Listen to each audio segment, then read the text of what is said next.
নিজেরা স্বীকার গেছে যে আমার কোনো ব্যক্তিগতভাবে দোষ নাই।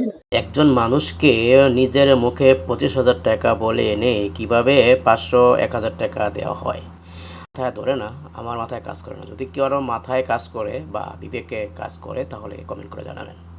খেয়াল করেন, আমাকে দাওয়াত দিচ্ছে শাহিন আলম মানসুরপুরি ভাই।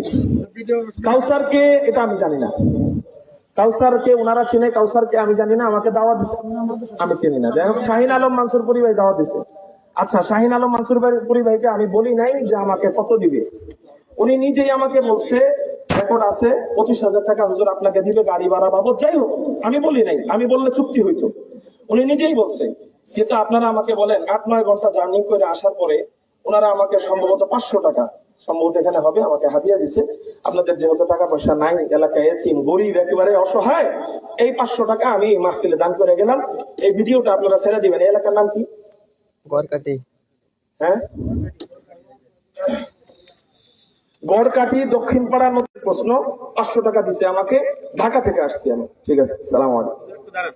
আমরা হুজুরে 1000 টাকা দিয়েছিলাম। হুজুর আমাদেরকে মানে মসজিদের দিকে চেয়ে আমাদেরকে 500 টাকা দান করেছেন। এখানে 1000 টাকা ছিল, আমরা আরো 500 টাকা হুজুরকে দিয়ে দিচ্ছি। মানে যাক, ওনাদেরকে ভিডিও করে রাখেন। 500 না 1000 আমি জানি না, বলি নাই, আমার মনে হয়েছে আসেন আসেন আসেন আসেন আপনারাই